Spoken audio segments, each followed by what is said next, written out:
Okay, welcome. So, hopefully you had a good Christmas. If Christmas is meaningful to you, then I hope it was a good one. If it is not, and everything's shut down, I'm really sorry. I'm in London, everything's shut down. Anyway, I had a bit of difficulty kind of getting started. For some reason my HDMI cables didn't work. I had to use another option, which is kind of difficult really when it's like 10 minutes before it's supposed to sort of start. So there we go.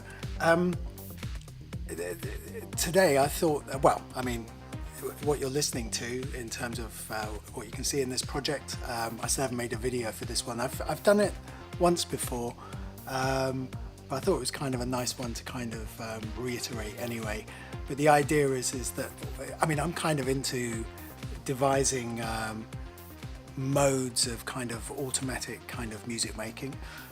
So I use Ableton's tools quite a lot. I try and find ways of making them kind of work natively, rather than necessarily having to kind of shell out for even more money for software, right?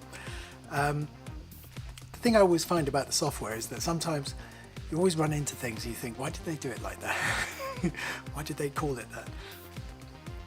So for me, sometimes, you know, where Ableton is kind of has a modularity to it, that to me just feels, you know, obviously it's kind of got limits in terms of intelligence. You can't kind of make it go, you can't even make it sort of aware of things like time, you know, like if you say 4 minutes from now, please do this, you know, you can't do that. But actually there isn't really a lot of software that it's commercially available where you can kind of set event-based generate event-based events. I was looking for the word. where you can project them into the future, and you can just say 4 minutes from now there will be a loud bang. You could do it on a score, you know, and you could communicate that to musicians and they have to work out what the loud bang will be. But it's very difficult to kind of do that in Ableton. In fact, it's difficult to do it in any DAW, let's face it. It's not really specific to Ableton. It's all of them.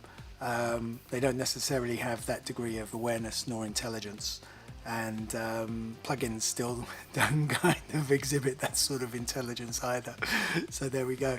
Still going to be humans. Again, I don't understand why it will be like why I need it to kind of do that, but I just kind of imagine that 3 minutes from now, if something needed to happen, vaguely 3 minutes from now, that would be interesting, especially if it's a formulated response. Ableton kind of comes close to it. There is actually something that we could theoretically deploy, which is a kind of a note off based event. So we're able to kind of do when the note is off, which is X number of milliseconds or seconds, something will happen after that. That's kind of close. But yeah, I don't know why I started with that, but this idea of kind of automatic kind of part generation, and again, you know, this kind of automatic approach can only really work with things like the scale tool. The scale device is incredibly undervalued, I think, in terms of what you can actually do with it. Because as much as we can constrain the pitches to a particular set of pitches where we say, so here it says natural minor scale, Aeolian mode, we can also exclude pitches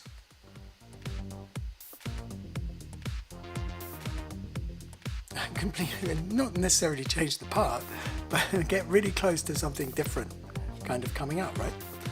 If we take out the E flats, which are there, so we only have parts that are basically F, which is this line of 3, G's, which is this line of 3, and B flats, which are this line of 2. So these two here are B flat and B, right? But if we wanted an A flat, there's an A flat. So if we wanted something that was a bit more F, A flat,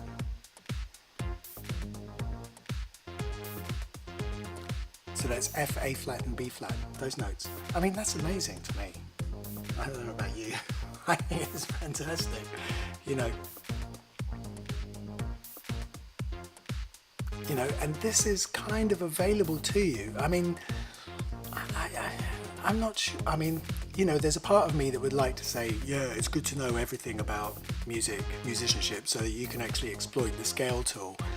But again, you can go on the other side of the spectrum and say, I'll just use my ears, which is a kind of a classic. It turns up in forums, but you know, yeah, you can use your ears.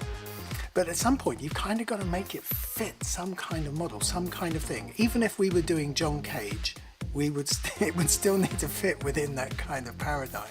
So the question is where does that information fit in terms of use your ears or use your intelligence or Google it, right? I mean, let's face it,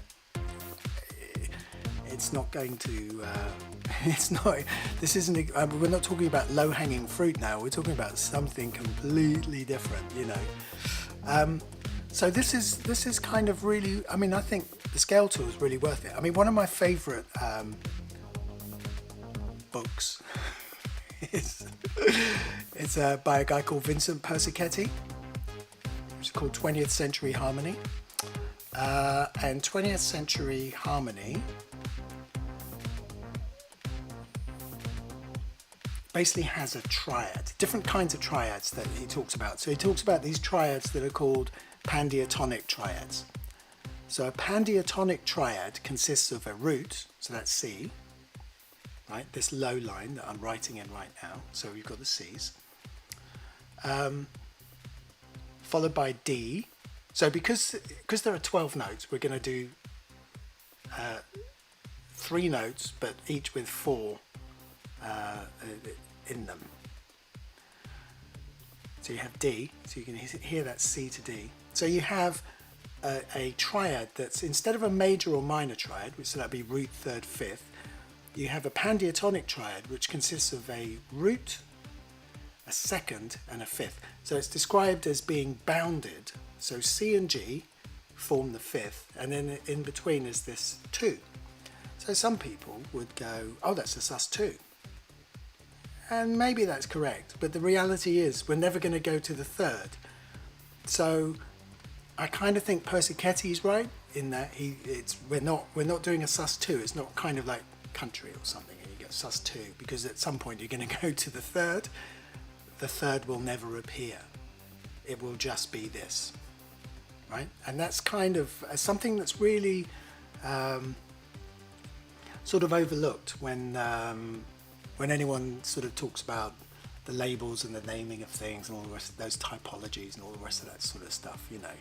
That's why we can't ever, I think, ever really assume on any blanket level, oh, that's a sus2. The sus2 assumes that you're kind of going to go back to a third. We never go to it. In Persicchetti's model of Pandiatonic triads, you don't go to thirds. So that's it, right? So what we have here then is essentially 3 notes, C, D, and G. So that's, I'm looking for the camera. So we have C and G, which are like the bookends, and then in there is a D.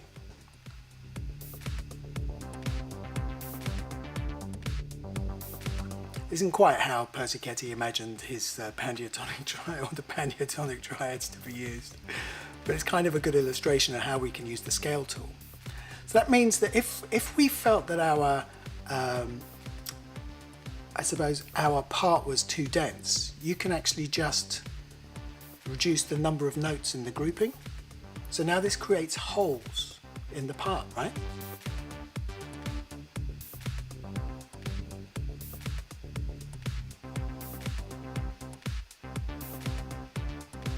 Remember that this doesn't alter the rhythmic information. The rhythmic information is coming from the clip that's here. So if we want a different rhythm, we actually have to program a different rhythm in. So that's where, say, something like a random kind of rhythmic generator, like the rotating rhythm generator that comes with the Ableton CV tools, something like that would be useful, because then, you know, it would generate sort of new parts for you that would become the rhythm. Whilst I'm experimenting with these, I kind of like to keep it quite constant, because that way when you program in the holes, you know that it's deliberate, the holes are in there, as opposed to the fact that it's not firing. It's just a bit of security, that's all. So we can create holes in the melodic parts. So the fewer notes we actually indicate to be used, the greater number of kind of gaps we start to hear in the parts.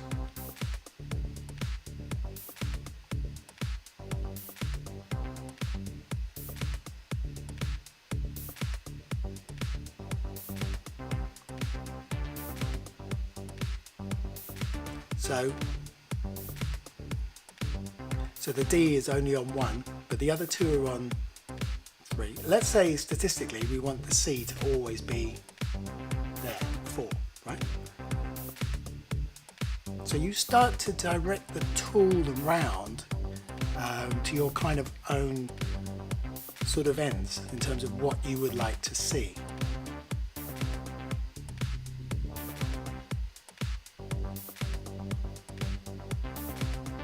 There's some nice lights, right?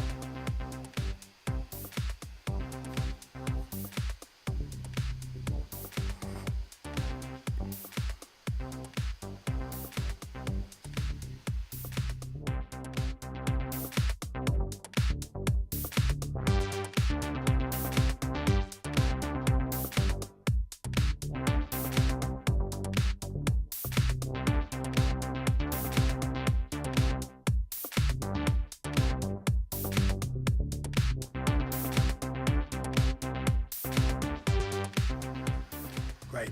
I'm sorry, my fans, I mean, it's 2 computers. Fans are going off. Really looking forward to a Mac Mini with no fans, but I imagine you can cane it really easily, I imagine. But anyway, we'll see what happens sort of 3 months down the line. So we can design the tool in this kind of way, and this is what's really important to kind of understand. We can use it as a kind of like a mask. So on one of my modules that's called Ornament and Crime. So Ornament and Crime, when you design or when you input whatever the values are that you want in terms of quantized values, you also have masks. So you can then kind of create spaces. So these are the notes that you don't want selected. So there's a button push that you can do that essentially inverts the selection. So if we only had the notes we have C, D and G, when you invert the selection you get all of the other notes rationalized to whatever the scale is. So you can have it not quantized, or you can have it to a major scale, ELU mode, whatever, right? So you can have all of those sorts of things, and that to me is kind of an interesting one. So if we were to do that in you know, if you were to do that in Ableton, the best way of kind of doing that would be essentially in a rack. So you put the scale tool into a rack and then design the other scale tool to be the opposite. So let's do that. So Command G gets us into a rack. So let's call this one main. Double it. Oops. Now let's call that one the inverse. So the inverse basically means that we want all other notes.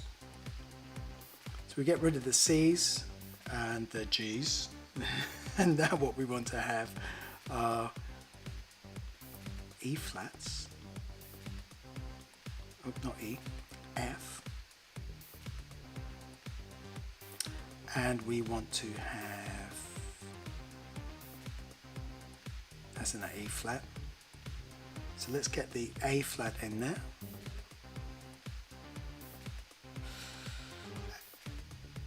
And let's get the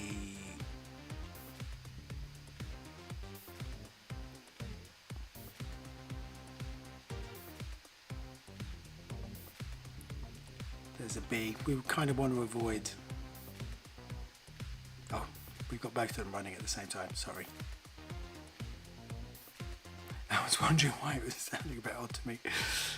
We've got E flat, we've got F, G, we have the A flat, and we have the B flat. It's good. It's got some funkiness. So then what we need to do is to position, is just basically automate the chains. So we move this along to the right by one cell, and then what we want to do is automate the selector to there. But what we also want to be able to do is map it and make sure that it's just 0 to 1, because we've only got 2 values. We don't want to go, so if we left it at 127, we go all the way up to the end, but we've got no values there, right? So we really only need 2 values. And Ableton's, well, some of the tools start at 0 and some start at 1. It's a little bit confusing sometimes, but there we go. So we just have that, right?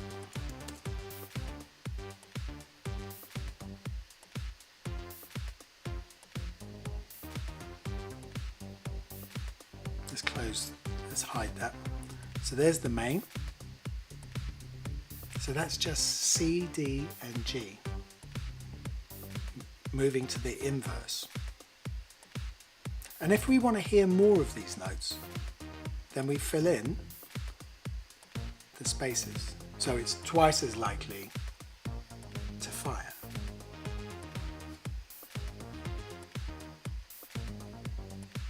Let's go to the other one now.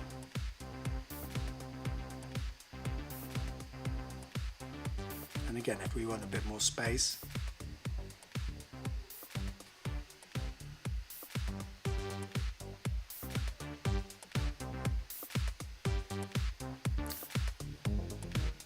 swapping over. So the inverse, right?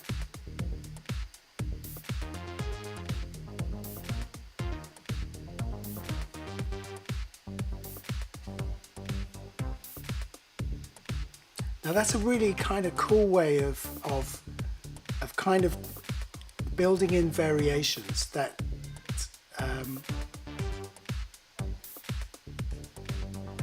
you know, that's a really cool way of kind of, sorry, I realized my camera wasn't on. It's a really cool way of kind of building in variations that give us, we use the same rhythmic data, which is what we have here. And then added to that, we have the randomization stuff that's going on, which I've shown in a previous video, so you can go and watch that if you want to. I'm not going to go through that again now. But so that's being generated by Max for Live LFOs, that's then being constrained by this scale tool. And then the scale tool, we essentially have the scale tool with the main notes that we want to use, and then we have the inverse. And we can go to the inverse as a place of variation and then bringing it back down, right? Now it doesn't have to be the inverse, because we can make it so that it outlines any one of the like 1-4-5 chords or stuff like that. We're not beholden to any particular kind of idea. The inverse just happens to be an interesting thing because it's actually on the modules, like in the Eurorack modules on the Ornament and Crime, and it's an interesting facility because it gives you that when you do the opposite of something, you still get something, right? I mean, even if it's nothing, it's still something. And so if we've filled all of the space, we then get space and nothing else. But if you've got pockets, holes, then you can just add in, like, you know, the opposite of the thing. And usually what happens with the opposite of something, it can tend to be a bit more complementary, right? They sort of sit well together. It's quite, I mean, you'll notice I haven't really done stuff where I've included the C sharps and whatever else, because they're not in the Aeolian mode for C minor anyway. So, and we can rationalize the C sharps You know, if we want more C sharps can be C. So we can increase the probability of all of those other notes in the main one firing. And then swap over to the inverse. Now if we wanted an octave, right, because sometimes we want that, then you can put the C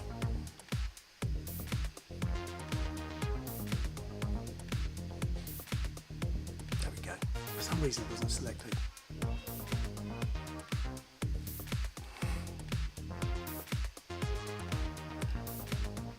So we can still kind of have a C in there if we want to, and swap back. My kids are getting lively now. It's nearly time for bed. If you watched the last video, they made an appearance in that one as well. And so we carries on. Lockdown joy.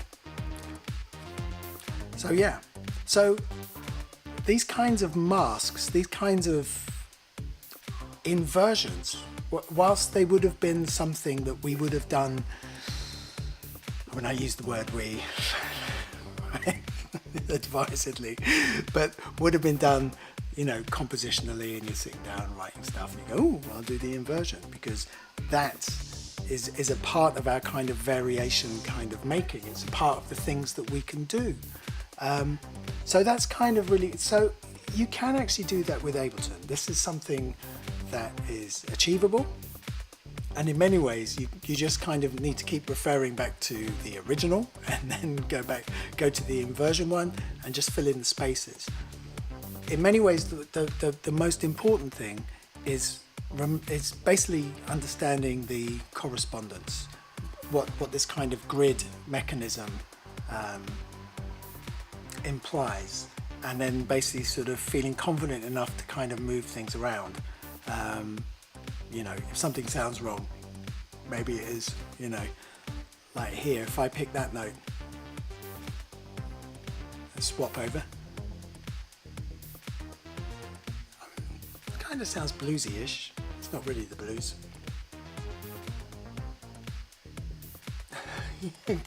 But you see, an accident like that, you might, well, it's deliberate on my part, but if you were to do it as an accident, you might go, oh, that's an interesting sort of sound. I mean, one of the things you can also do when you look at visual tools like this is, you know, being a guitarist, you know, you sort of see things also in kind of patterns and visual kind of systems. So one of the things you might do is see a block of 3 like this. I know it's got an extra one here for a 4th, but let's take it out. And we could actually do a matching 3 above it there. Just to get something a bit.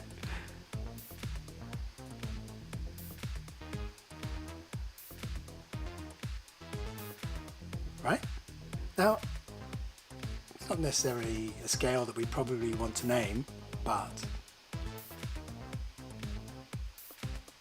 it sounds suitably different from where we started from, right? And maybe we could bounce back to the original. Right? Swapping over.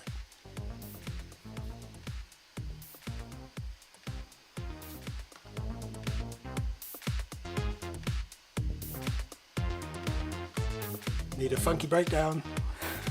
It might be this one, right? Swapping back.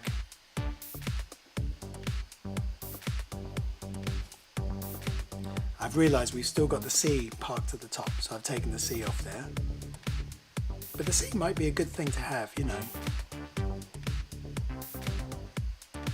So remember that this one here at the lowest corner here is C. So at any point that we want any of the other notes to play C, we can access them here.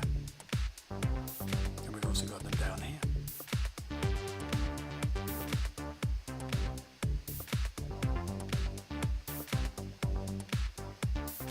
Swapping over.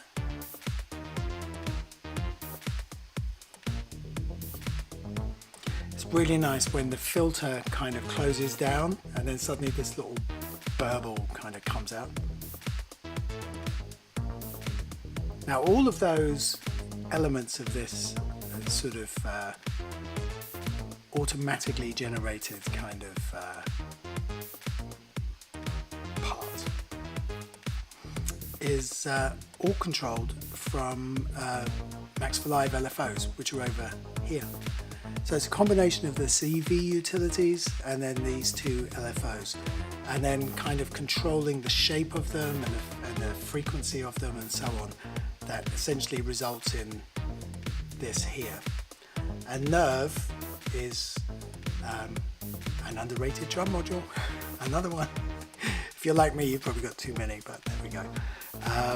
They all have their quirks and intricacies. This one's interesting because Steve Duda has also got kind of DSP effects in there as well, and those are really interesting in terms of transforming samples. So it's this kind of pre-calc and so on you got on that LFO. You've got an interesting subset of tools that you don't necessarily find in every kind of drum sampler. You know, we're still on that number one back.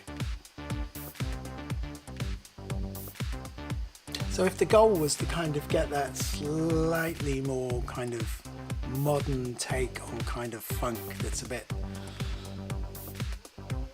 you know, that moves through being tonal to suddenly exhibiting sort of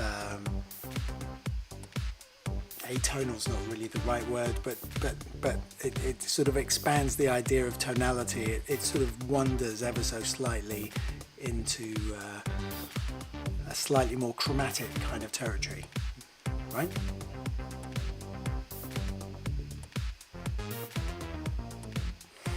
I quite like it. After a while it grows on you, right? Well, me at least. So let's change the D to E flat.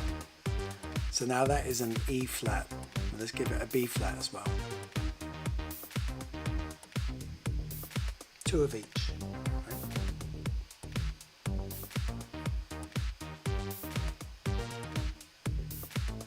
Swapping. So because it's random, the note that is next selected when you switch over kind of colours how you hear the tune. Like when it comes in on the G flat, the sound of the E to E flat, when it hits that bit, it's like, oh, okay, it's a bit different. I quite like that line, religious.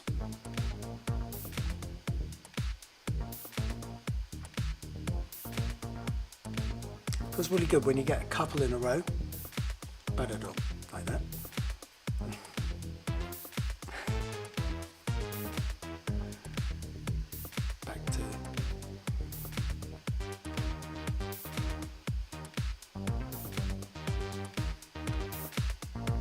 Feels a bit too trumpet. Now, here, it's just a little bit too square, right?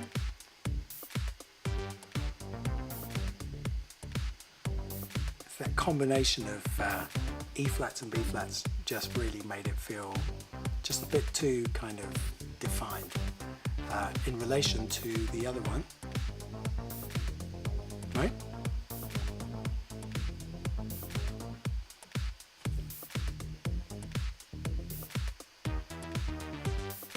Round. Now, you could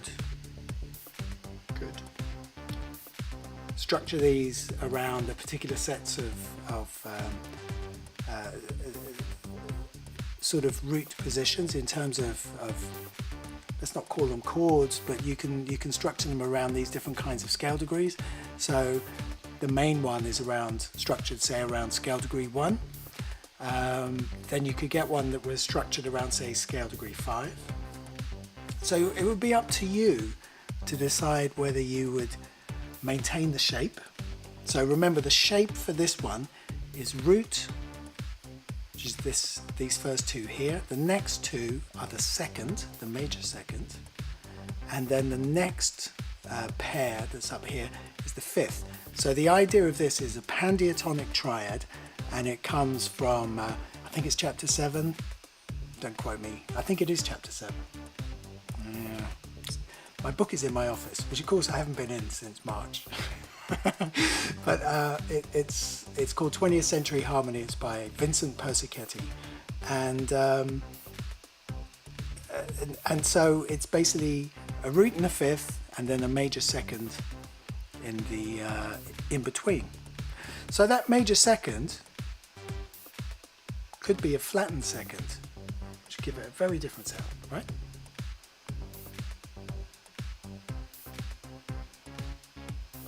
Because the idea, it must be some sort of fifth and some sort of second. So if we look at the world of seconds, they can be major and they can be minor. So that's what we have here now, a minor second, which is the note D flat instead of D. Just makes it a bit meaner, right? If we look at the world of fifth, the universe of fifths, we have fifth, but we also have flattened fifths.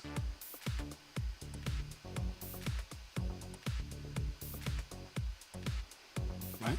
Flattened fifth, so G flats. And then we also have sharpened fifths.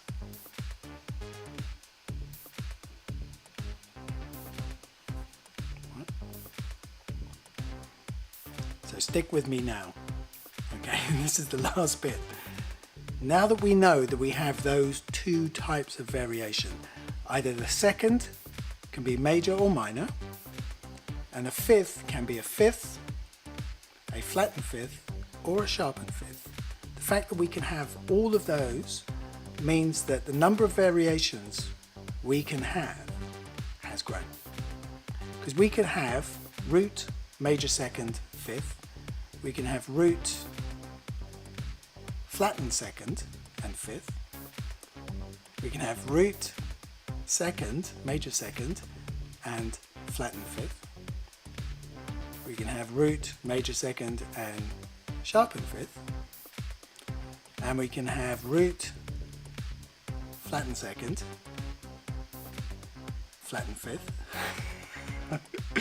And we can have root, flattened second, and sharpened fifth.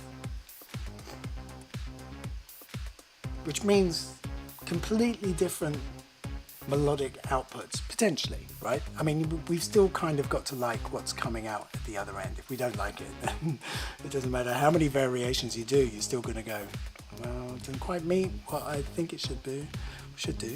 And remember that the aspect that we haven't amended or altered is actually rhythm.